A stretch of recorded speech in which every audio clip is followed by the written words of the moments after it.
Hello hero, it's Lucy Lannon. If you're seeing this live, happy Halloween.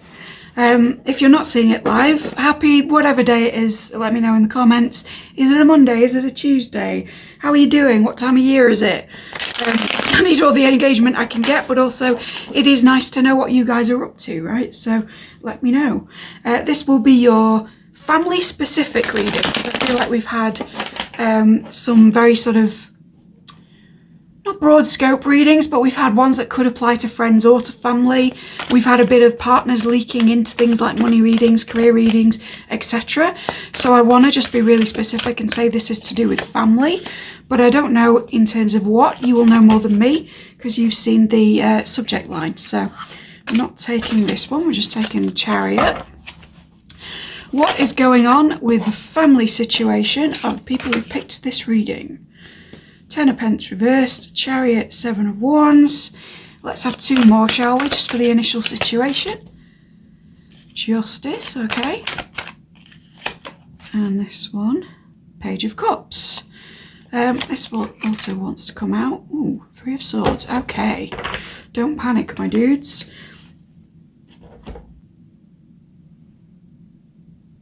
Okay, this is quite specific, and I'm sorry for the little cut there. It's just I had to think on this for a while and ask my team a couple of questions and things. But I think this will resonate if you are a parent who has a child or children leaving home, or there is some kind of situation where a family unit is splitting up, splitting off, moving to different locations. It may be that this is multi-generational rather than just like kids going off to uni or whatever it is. But there's something here where there is a disbanding of, I want to say, like a legacy unit or an intergenerational family thing. And that can be chosen family as well. I should have said that in the beginning, but this can be your tribe, your allies. It doesn't have to be like a compact nuclear family. This can be just your close people. But we're talking family rather than friends in that sense, right? Your Ohana. And I think that they're all going off to do different things, right? These two are looking in a different direction to their son. And this sort of usual setup for the Ten of Pentacles is not the same way, plus the cards in reverse. We have a great deal of momentum behind this. I want to say that this is happening very suddenly, very quickly. It may have been a last minute decision on the part of some of you, if not all of you. So if this is a child going off to university or something like that, they could have had a few different options and they've picked quite a far away one, but they've maybe picked that at the last minute, or it's a shock to you, or you're relaying it to somebody else in the family and they're a bit shocked. Or if this is a thing where a few of you are heading off in different directions, I think maybe one or two kind of leaked off in a very gradual way and explained themselves as they were going, etc. But then there's almost been like a sudden disbanding of everyone else. So it's like, this person said, hey, I'm going to move over to this town. And then this person said, you know what, since so-and-so's gone, I think I'm going to follow my dream too, and I'm going to go over here. And that's been fine because there were a few of you left. But now it's like all of a sudden, everybody else, except maybe you and one other person, has said, yes, and I'm going over here, and I'm going over here, and I want to do this, and bye. And it's, the image I'm seeing is like these two parent sort of figures stood at the door like, well, I guess everyone's gone now. It makes me think of the reading that I'll release today with the Neon Moon deck, where somebody has kind of taken people with them when they've left a situation that wasn't for them. And I don't mean that as shady towards the family. There's just elements that are similar. But it also makes me think of the recent family reading that I did where I was on camera and we talked about like Steve Martin movies like Cheaper by the Dozen and Father of the Bride and stuff, and that sense of everybody flying the nest at one moment and the kind of father character just being stood there like, I'm on my own and I didn't even really pay attention to this and how beautiful it was while it was happening. There's really that sense with this. It's like the heartbreak here, symbolised by the Three of Swords, and even the defensiveness in this Seven of Wands is kind of it's like an anger at, I want to say yourself, but this person's self. Not that everybody's leaving necessarily or that people are going their own way, because it's hard to be angry at that when it's something people are doing to pursue their own mission, you know, or to pursue their own dreams or whatever.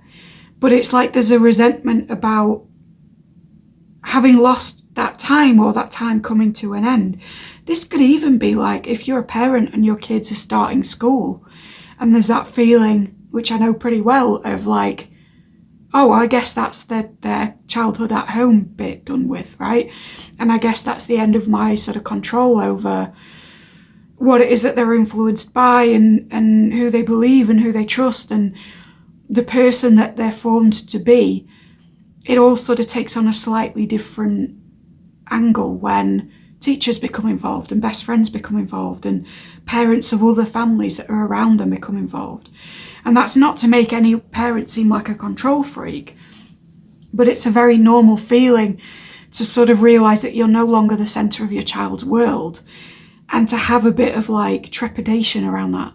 And I think that can happen, you know, when they are going to school, but also at any age. It can be when they go off to uni, it can be when they find a partner and marry, if they marry. It can be if they're taken out of your proximity or out of the country through work or through romance or friends or whatever it is. That like we all have these different stages where it feels like the people closest to us are kind of leaving us behind by doing their own thing. And that's not to say that they are, or to say that they won't ever be back, or indeed that you won't be the centres of their world. But there's just a sense of that whole vibe coming through the reading in a way that, like, you can hear it in my throat, right? It's getting me choked up, that it's like, oh, that phase is done then. It's really strange. For some of you, this is even a sibling who's like getting hitched or moving away or going off to uni or something like that. And you just kind of take them for granted until that point that they would always be around. And there's this sudden realisation that you're having to let them go. I'm also hearing for a minority, and I won't go too far into this because of the ethics of going too far into it, but for some of you, this is that you've lost a family member, and you're sort of looking back on it and saying, I wish that I'd spent the time differently, or that I'd been aware that that loss was upcoming in a different way. Again, I really relate to that, and I feel for you, and that sense of things is coming through. But what I want to say, if that is you, is that there is no way you could have known, and there is nothing else that you could have done. And I think that the heartbreak here is on your side, and it's not a reflection of how that person is doing, right? It's a part of the grieving process, is to look over your last actions around a person and feel regretful, because we all would, because even if you know that someone's about to head off, it's difficult to know what to say or what to do. I've actually had that experience myself very recently. Some of you who were subscribed a bit back, and thank you for staying, will know that I had a bereavement, and that, you know, we knew she was going to go, but it doesn't make it any easier to have the conversations that you know will be your last conversations with a person, right? And again, if this is speaking to someone living or about living people, I'm not bringing that into your reading. This is just because I'm reading very generally for a broad audience. So for some people, these last conversations have been final, and for others of you, these have been like the end of an era kind of conversations with people you will very much see again, okay? Even if they're departed, some of you will very much see them again. And I don't want to sound threatening when I say that. It's just that I know I'm speaking to a lot of witches, light workers, mediums, tarot readers also on the channel, right? So there's a sense of coming to the end of a particular phase in a familial sense, and there's a great deal of grief, defensiveness, heartbreak surrounding that. And I think that that's maybe manifesting in whoever it is I'm speaking to or about with the Seven of Wands figure as being a bit tetchy, being a bit on edge, being maybe a little bit more aggy with these people that are heading off than you would like, and sort of regretting your later moments with them being grumpy or being anxious about whether they've packed everything, or anxious about why it is that they're going in the direction they're going, instead of just spending that time fully with them with love, right? And again, I want to say that's a very normal thing, right? Something I noticed when I went to university, which is many years ago now, is that a lot of the more difficult conversations between children and parents that were going on, and I say children because we were very new to the wider world, even though we were 18, right? They were around the parents kind of saying, oh, I'm sorry I was like this on your last day at home. And so many people said the same thing. And it's like, well, of course you were. You were, anxious about my safety, or you were anxious about whether I'd fit in, or you were looking out for me, or you were feeling yourself like there was an ending of something that you didn't want to end, or you were feeling this sense of regret that I talked about, or even just so anxious about being celebratory and appreciative in the moment that moment itself becomes a tense experience, right? Sometimes you want to put so much into the leaving party that it ends up being quite an anxious night, because there's all that kind of effort and energy being put in with nowhere to release into, and that's okay too. I think so far this reading is saying all of this is okay. The way that you've been feeling, the way everybody's gone off, the way everybody has acted is all okay, right? And it's all going to be okay. But it's addressing that some of the heartbreak you feel around this is not just the facts of the situation. It's going over how you responded to it in a way that isn't helpful, because it's looking to the past, not the present or the future. With justice being here, there's a sense of wanting to be the kind of Libran mediator between lots of different parties doing different things. Again, maybe speaking to this anxiety of a leaving party, or a situation where people have disbanded in quite an unexpected way, and kind of trying to make sure that everybody gets along, maybe to the point of exhaustion, which is another Seven of Wands thing. Excuse me. Getting hiccups, so confirmation of that. With justice as well, I always think of Mart and the scales, and the sort of living in line with overall principles or personal principles. For some of you, some of the people leaving here have gone off to do something vocational or even religious, which is part of their principles, in the same way that Mart would have had principles laid out. I hope I'm pronouncing that right, but the Egyptian goddess of balance, kind of. And there's a sense of like everything being weighed up as well against itself, and found to have integrity, found to be the correct way for everybody to have behaved, right? And a sense of people following their personal passions to serve a broader good, because justice is literally about coming in and being just in the world. Some people sort of moving on to different paths so that eventually that contributes to environmental or humanitarian endeavour, or improves the world in some bigger way. And they couldn't have done that if they'd stayed at home or with family. And that's not a slight on home or family. It's just to say that I'm hearing a bit, I wish I could remember the Bible quote. Please link down below if you do know what I'm on about. But the passage about how there's a time for everything, right? There's a time to be at home. There's a time to be away. There's a time to be around loved ones. There's a time to do your own thing. Yeah, please let me know which verse that is if you're more up on these things than me. But that might be a useful passage for those of you who respond to that paradigm.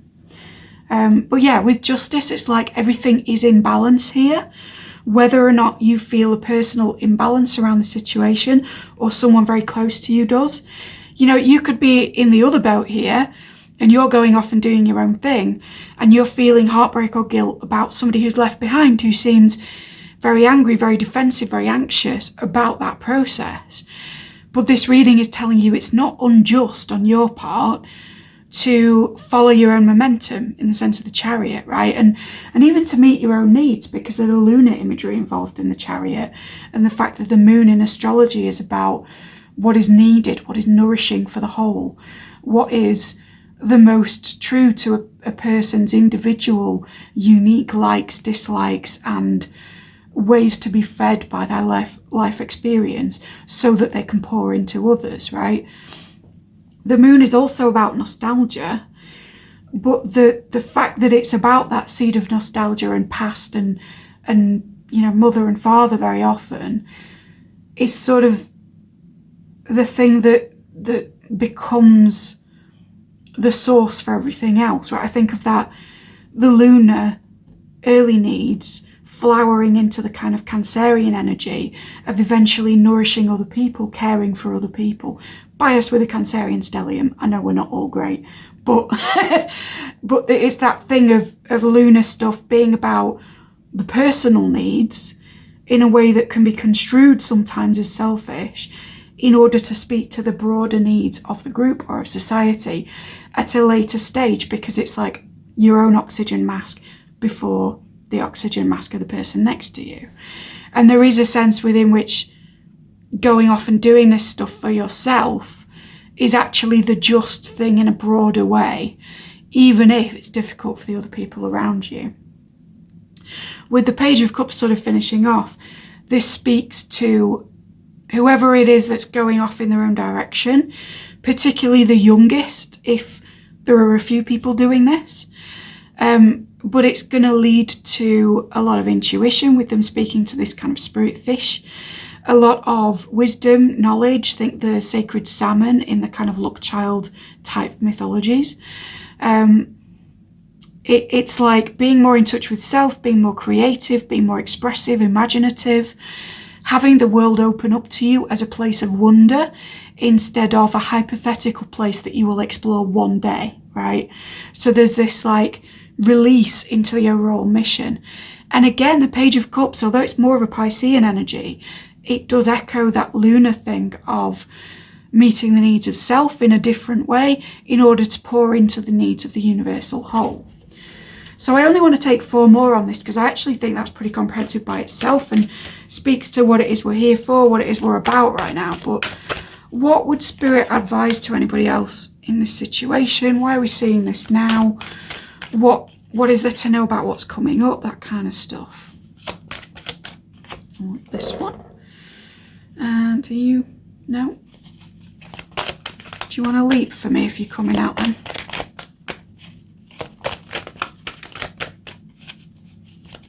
Leaper, please. Just one. Thank you. Right. And then a 9 of Cups. Is that? Yeah, no, it is in reverse, which I would not have expected. Okay, so 5 of Swords reversed, Page of Pentacles reversed, 7 of Pentacles reversed, and a 9 of Cups in reverse. I'm drawn to this first, so I'm going to talk about it first because this has come up for me quite a bit recently. 7 of Pentacles in reverse is an unwillingness to reflect, or an unwillingness to reflect in a balanced way. It speaks to this defensive energy that we have linked to the heartbreak here of like letting your child go, letting an ex-partner go for some of you, letting your children fly the nest, letting your allies disband and pursue their own things, their own careers, their own people, whatever it is to you. In this kind of breaking apart, there is a process of acknowledgement and thanksgiving for the harvest being the sort of family unit or unit of friends or whatever that you've built up, which feels like a family. The process of seeing it that way is obstructed for the moment by feeling that this process is unjust. It's almost like the emotions of everybody involved, whether you're the person leaving or the person being left, or one of many in either direction.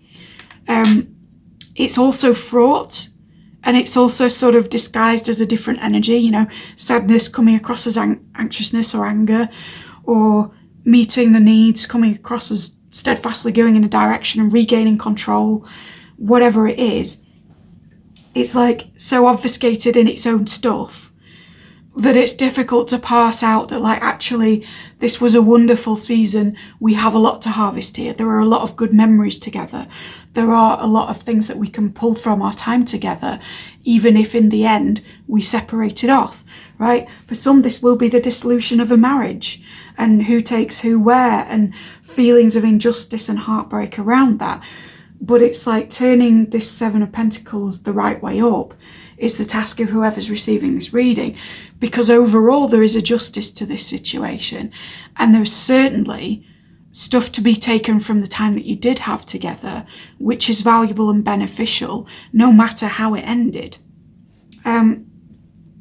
With the Five of Swords in reverse, there's an urge here not to compete with each other when you're going in different directions, not to sort of try to prove to anybody who stayed back home or who went off into different factions that one or the other of you is doing better than the other in some way, or even that, you know, if you're going off, say, for example, to a university and you are finding it difficult, this Five of Swords in reverse is saying, don't try and lie about that to compete with the idea that, like, there is a version of the perfect child who goes off to uni and does absolutely fine.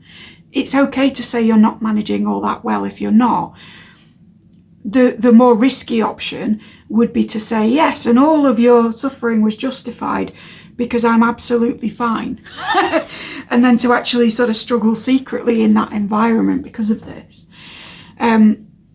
Equally, if you're sort of remaining at home, there is an urge with this card to say, don't carry on the battles, the squabbles.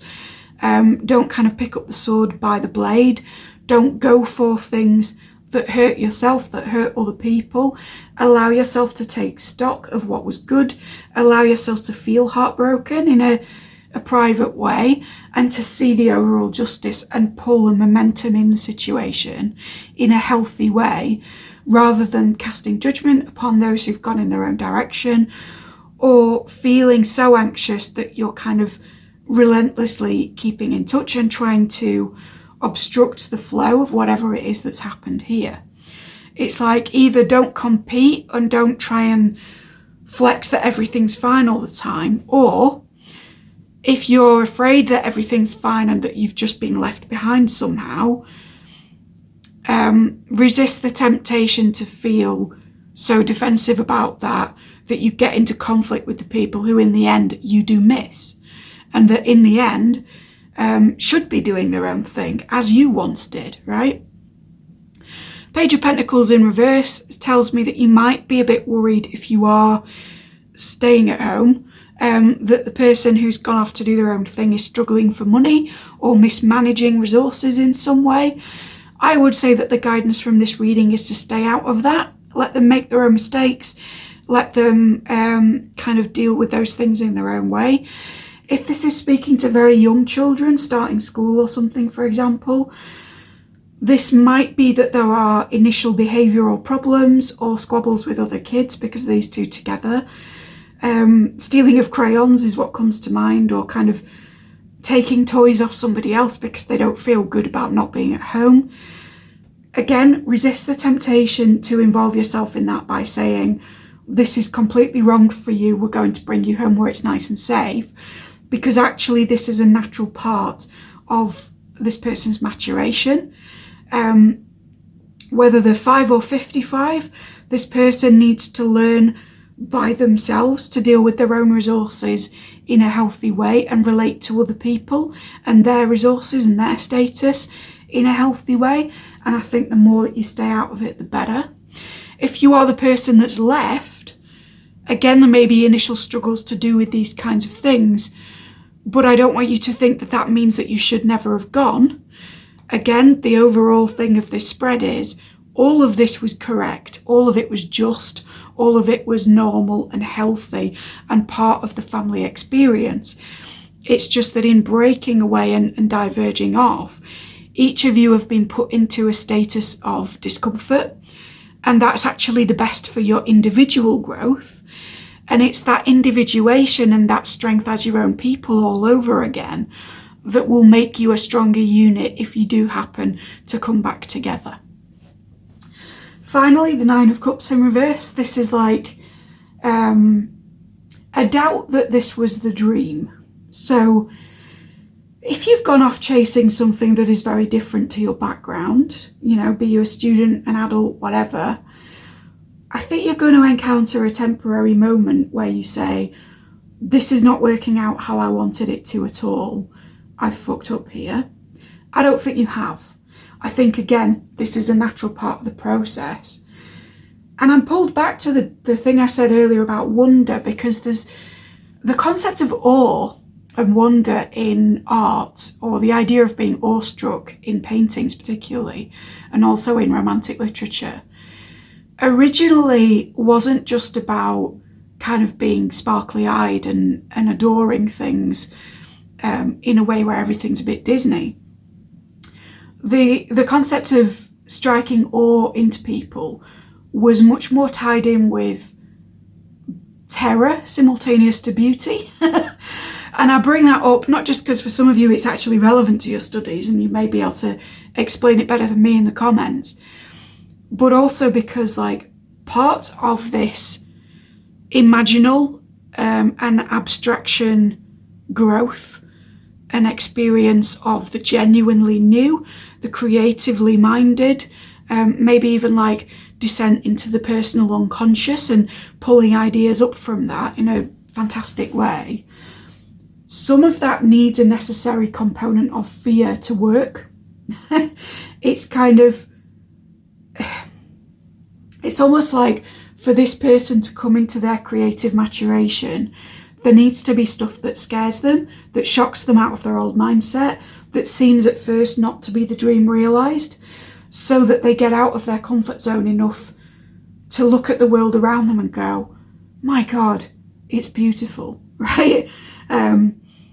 It makes me think as well of the biblical angelic thing of like it's more of a sort of thing online now because we talk about the biblically accurate angel memes, right? And you see them with the however many wings of cherubim and 1,000 eyes and whatever, as they are classically depicted, as opposed to the sort of fluffy New Age oracle cards version of angels where they're very attractive white people with wings and a nice dress, you know.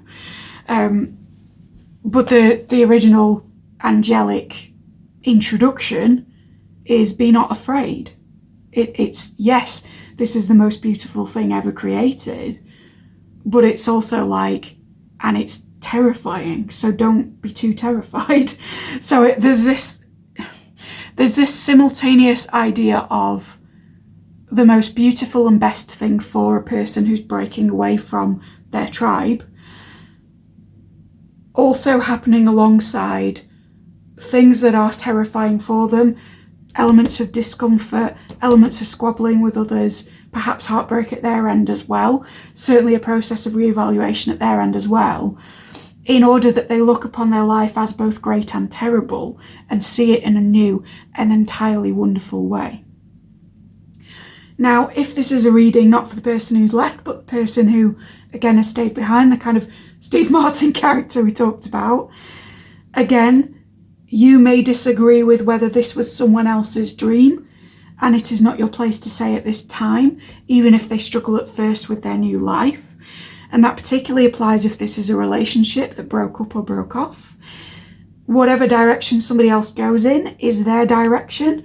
It is not for you to comment on until you find your own footing in where you are. And if this is the other way and you're actually like, you know, the kids have flown the nest, or this person has left and I'm feeling better than ever, and there's some kind of heartbreak or guilt around that feeling, what I want to say is, this isn't to say that your original dream of all being together was not the dream or not where it's at or not correct. This is your realization point of that was right for then, because I couldn't have gotten to the satisfaction of now without feeling those things, be they positive things or restrictive things. Again, Jupiter, Saturn, right? And that came up in the neon moon reading that I alluded to earlier. So I think whatever this is, it is a positive move. And I say move with all the implications of that word, right? Many of you are splitting off, going in different directions, starting anew, losing people that you would have been around all the time and being in your own company a little more. And I think that it's positive for everybody involved. But I think that at first it may not feel that way. And maybe even, you know, put a timestamp or save this reading somewhere so that if you are feeling agitated by what's going on or nervous about a new realm that you find yourself in, you can come back to this and say, no, this is fine, this is balanced, this is just, this is in line with where everybody needs to be going in the grand scheme of things. It's just that separation from things you're very used to, from people you love, is always a bit dicey. It's always full of heartbreak. It's always very anxious, very defensive at first. It doesn't mean there's no momentum, no needs being met. It doesn't mean that it's not cosmically correct. And fear does not mean lack of awe, right? Or lack of beauty. Indeed, this whole thing here doesn't mean that you weren't close. It means that the legacy has to continue with these 10 Pentacles in a very different way to what was traditional. Everybody can't stay together all of the time. And I think this is a really positive move for all of you. I'd love to hear how it resonates in the comments. If it was useful, please like, subscribe, ding the dong. Thank you kindly. Do check out the Utopia playlist if you're seeing this live on Halloween, because there's approximately 31 readings of different types sort of going out around this time that have been going for the last month. And again, there will be more content coming up, sort of more on a, I want to say a bi-weekly basis at this point, because I'm having some health issues, but let's just take it as it goes. But yeah, please do like, subscribe, ding the dong. Thank you kindly if this reading was useful. And I do hope to see you soon in one of my playlists, in another reading, or just in the comments section. Take care.